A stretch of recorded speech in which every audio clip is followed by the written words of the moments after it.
so without further ado, let's get into the arm wrestling techniques. Okay, so for inside arm wrestling techniques, this is a good place to start. We're going to go over what I just go ahead and I termed as a low inside hook. Okay, and there's several reasons for that, but you're going to see what I mean. Low inside hook. Okay, so in terms of what we're going for, it's this. Kep and I are gripping up. In terms of the setup, okay, I'm going to try to, like we talked about before, we're threatening an angle. Okay, so I'm not going to be straight away from him. Okay, regardless of my foot position, I'm going to try to get kind of a split stance. We've covered that. Kind of a split stance. I'm going to try to cut a little bit of angle where if I drew something from my shoulder to my hand through his shoulder, there should be a little bit of angle here that I can cut through. It shouldn't just go directly. It shouldn't be a direct line here, or else I'm hitting a lot of person here, a lot of mass, right? Depending on what he does, it could be even worse. Okay, so. For that arm wrestling technique, okay, it's good to cut a little bit of an angle, okay. And I'm gonna kind of touch on setup and on every single one. But what I'll try to do, remember, we're trying to maximize our height. Even though I called it a low hook, we're still trying to get height in the hand, okay. So that's important because we're gonna rotate and try to create leverage. High hand. You can cover the thumb, you cannot cover the thumb, it's up to you. Low thumb, high hand. Okay, that's the idea. With the hook, this is the idea. Here's the low part. Okay, so in a hook, as we go into, it's 1, 2, 3, go. Low hook, meaning I'm attacking low on his wrist here. So once the match starts, I don't need to be up here. Okay? As a matter of fact, if I'm attacking his rotation correctly, tell me if you feel the difference. Right? It's a better attack if you're lower, okay? So setting up high, you're doing two things. Let's come back to the start here. Setting up high is going to force him lower, for one thing. You know, the thumb shows up, okay? It gives me better leverage, but it also makes me look like I'm threatening a top roll or something else, right? It looks like I could go anywhere from there. That's a good position. That's what I like about it, is it threatens a lot of different positions where I could easily say, forget that, do a top roll instead from the exact same position. So if I'm doing the hook, I'm not showing that I'm doing the hook. And that's why I think it's important to show here, is that you can make it really obvious to somebody that you're going to hook. And if you do that and they're good enough, they can counter your movement, make the match much more difficult for you, beat you, whatever. Okay. So when you're setting up, you're nice and high. Say, same hook. We go into the position. Okay, offensive hook. Okay, so our fingers are to the side. Here's the movement. Okay, regardless. Remember, we want to bring the match to our center. So when I set up, when I started the match, my elbow was as far inside my body as I could get it, pretty much, okay? I want to continue that, okay? So as I go to the side, you watch my elbow, I don't want it to get left behind out here, okay? As Kepa goes that way, which is like, that's ugly, right?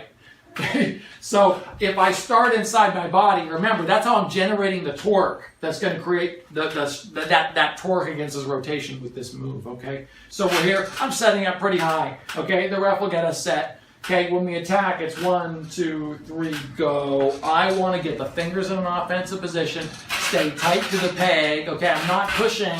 Remember, this is inside arm wrestling. I'm not pushing from the peg. I'm grabbing the peg and I'm pulling myself in, okay, to the center of the table. My hips are in. I'm pulling my elbow in as close to my body. I'm staying tight with this angle, okay? Those are important points, okay? Now, here's what we do.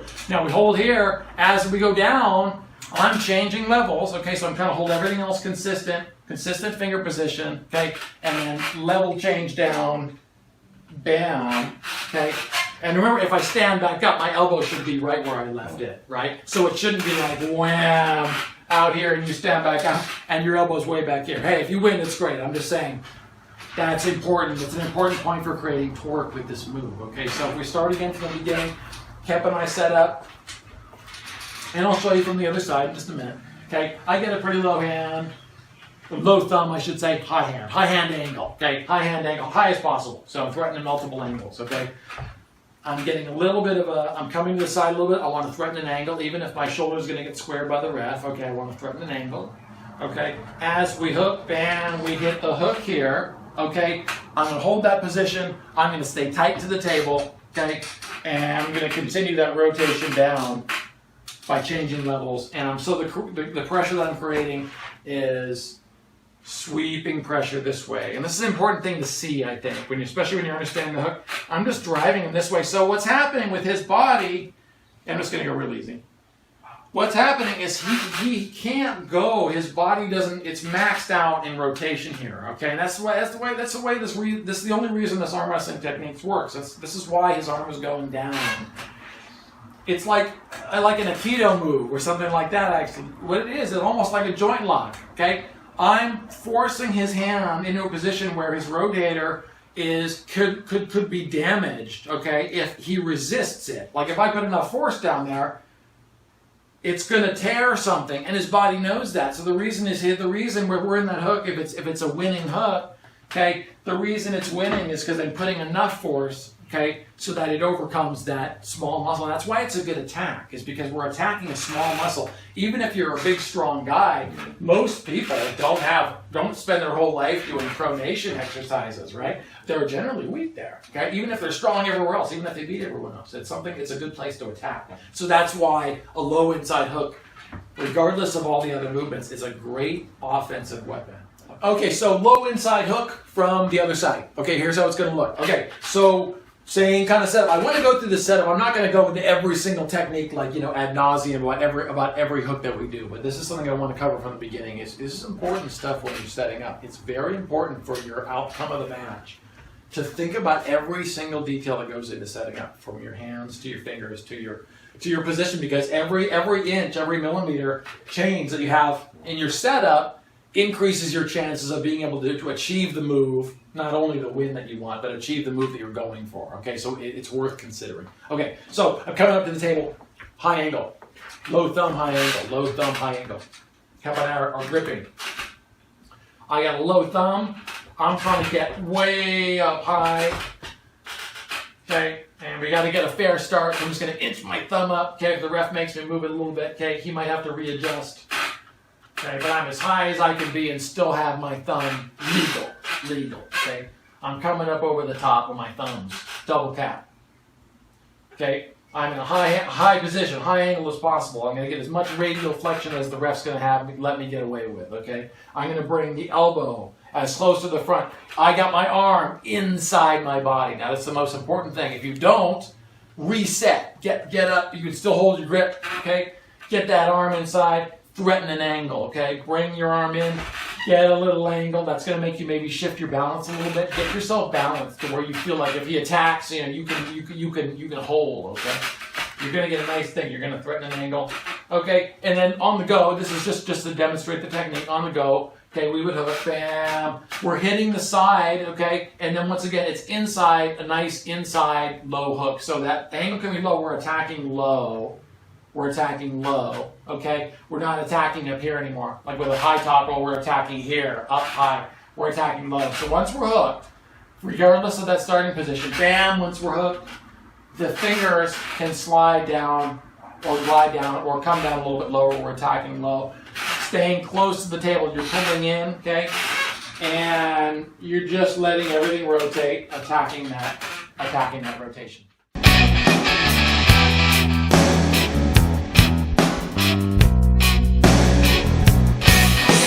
Another technique in the hook series is a low inside hook and drag. Okay, so the setup would be the same. You'd have a high angle, you'd try to bury your thumb.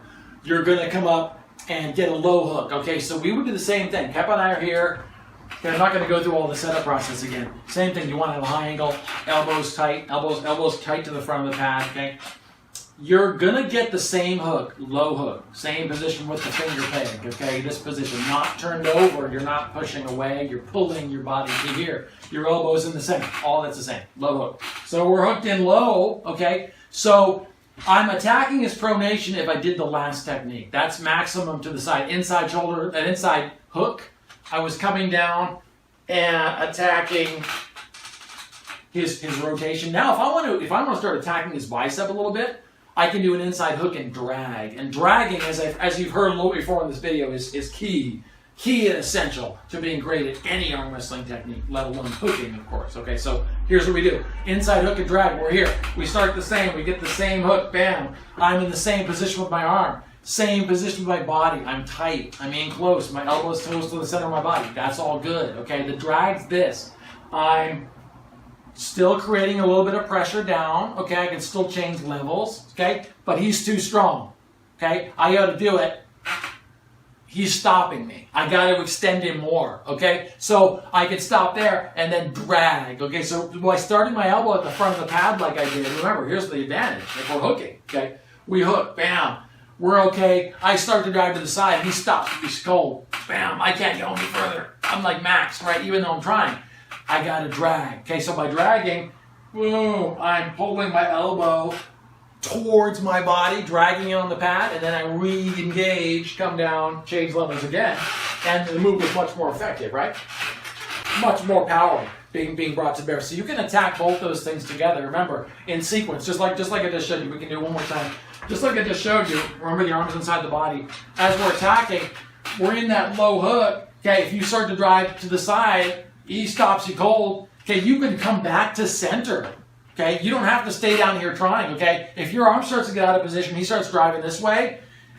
This is no good. You don't want to keep doing this. You want to come back. You want to stay with your arm. Stay tight. You can bring your arm or your body to your arm, just like you can bring your arm to your body. Okay, so you think about bringing your body to your arm sometimes too. Okay, so when it comes to hooking, the offensively would be the hook in here. Okay, and then the drag being incorporating that movement on the pad as opposed to just sideward pressure. That's not enough. You got to drag. Okay, so you're here, bam, he stops you. You come straight back up, drag back, re-engage. Okay, it's hard to think about doing two things at once, and that goes for arm wrestling too. Even though some guys make it look so good, and they kind of are because they've done it a million times. But think of breaking those two things up. So as I'm arm wrestling Keppa here, said with that move, okay, is as I'm hooking in, you don't have to think about going sideways and dragging back at the same time. Now, you can incorporate that once you become better, but honestly, I like to think about just breaking that up. If I get stuck here, then I'm like, all right, I got to drag this guy back.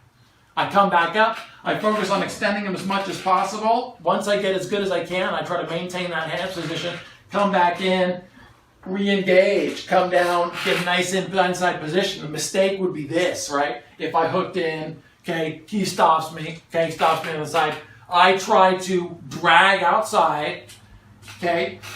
I try to pull him outside. He stops me there, okay? And then I stay outside and try to roll him. Yeah, which is what's going to happen, okay? So if you re-engage to that first move, remember, you're back to pulling yourself into the table, staying tight.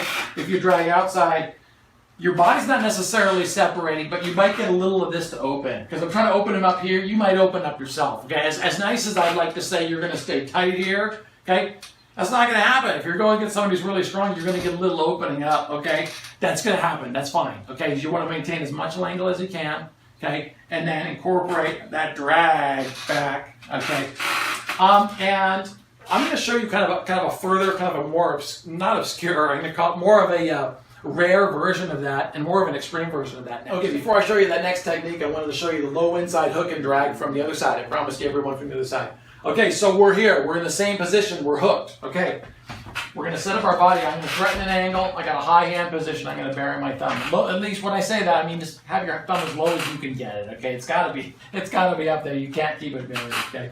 Okay, but when we hook in, remember, we're hooked in. We're going to try to stay tight here. Okay, the drag was what we're adding to this. So we're still driving to the side. He stops me there. Okay, come back up. You're still going to try to keep your arm inside your body. You're going to incorporate a drag. You're going to drag back a little bit. Remember, you might open up a little bit. You're trying to open him up. Then you can re-engage, come to the side, and finish. Okay, sometimes what might happen too with that hook and drag is you might just be able to drag the opponent down for the whole thing. That would look like this. Same idea. Okay, you're hooked in, and then you would just do the entire thing as a drag. If you're starting up here at the top, okay, you could just drag back. Okay, even if you're a little higher, some guys will stay up a little higher and kind of drag back. Okay, I prefer to drop levels more. That's just my style. I prefer to drag it and really kind of come down. So my arm comes out here, but it's more like a position I practice a lot, like pull-ups and stuff. I'm powerful with my arms coming a little outside my body. That doesn't mean I don't start inside my body. It just means as I'm coming down and I'm kind of generating a little bit of that back pressure dragging, I can produce a bit more than if I'm straight up here pulling directly toward my body. I can produce a little bit there. I can produce a lot more, yeah, if I'm slightly angled, dropping levels, because you can feel just by me changing levels, you can feel the pressure increasing. Then I incorporate a little dragging part. back, and that's a real way to put a lot more pressure on that arm. Okay,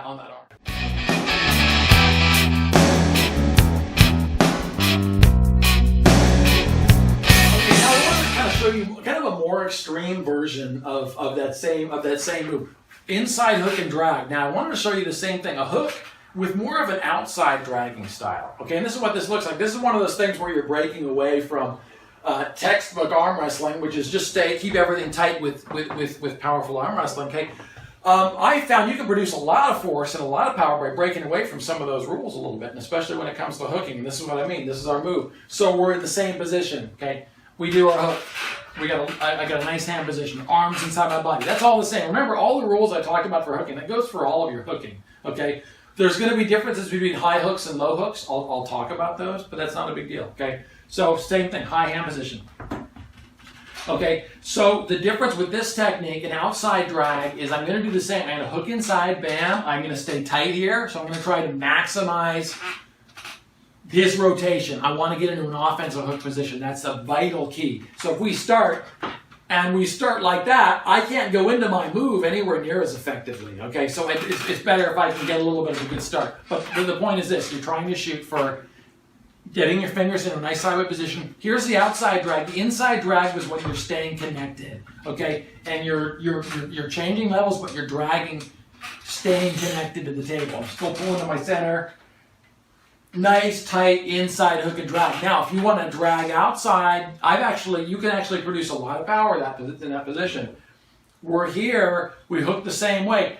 Bam! Instead of pulling, notice my hand on the peg. It's switched, okay? Now, this would technically kind of be like outside arm wrestling style or outside arm wrestling technique, but you see what I mean between transitioning. There's always, in arm wrestling, there should always be a balance between inside and outside arm wrestling. There should always be, some matches should have several of both, okay? So don't think about it as being one-dimensional, okay? This is what I mean. Here's our move. Okay, so same hook, same high hand position. I'm hooked in. Here's the outside drag part, okay? So I try to maintain, the attack is different too. I try to maintain the position of my fingers. That's vitally important. I can't give this up, okay? I have to stay in tight here and keep his hand in an upward position. Okay, I got my arm all the way to the front of the pad. That's the idea. Once I'm hooked in, I'm dragging outside, way outside, and changing levels really low. Okay, so this is what it looks like. I'm hooked. Okay, instead of the inside hook, which was bam, instead of the inside hook and drag, which was bam. Okay, simple. This is outside drag, so if I'm in here, same position, boom, look how low I'm coming with that, but that's a lot of force, right? Just look at my arm, it's almost totally straight, okay? So you can see the leverage I have though, okay? It's here, but as he goes to pull back and I drop levels, watch his wrist. It's maxed out, and he can't, there's nothing he can do with it there. So as I sit down towards the floor, his hand has to come down. So that's still a hooking technique though. I didn't let go of that hook the entire time. I kept that hook, so even as I was coming down, changing levels, I'm still really focusing on keeping this as tight. This is a really strong muscle group, so if you can keep it tight, that's a whole different style of hooking, but it has a place. Okay, so the low inside hook and outside drag from the other position. Okay, so here's what it looks like. Once again, everything's the same in the setup. You already know that, okay? So we're here, hands high.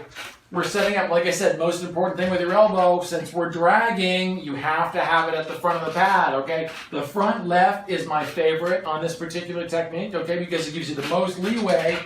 You can be pressed too, which you can give up some room. You can retreat to the side. If you're all the way at the right side of the pad, even if you're at the front, you don't have as many offensive options, okay? And you have no defensive options, okay? If you're trying to drag to protect yourself, you might come right off the pad. So you're better off, I say you're better off closer. If you're right-handed, let's say you're in a right-handed match, you're better off going up to the left-hand corner or close to it, okay? That's a personal thing.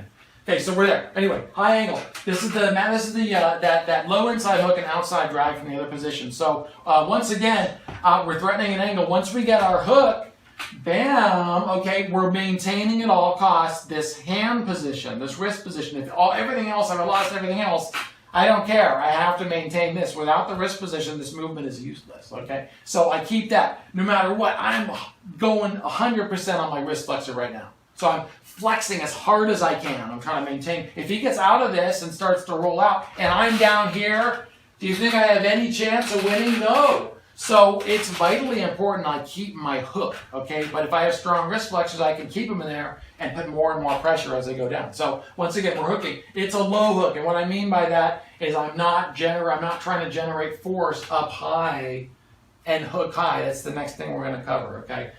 The low hook would mean same thing, high hand angle when I'm hooking. My hands can be low, I'm attacking low. I'm still attacking that rotation, but this is different. This is a lot more bicep, a lot more wrist attack, okay? And here's the difference.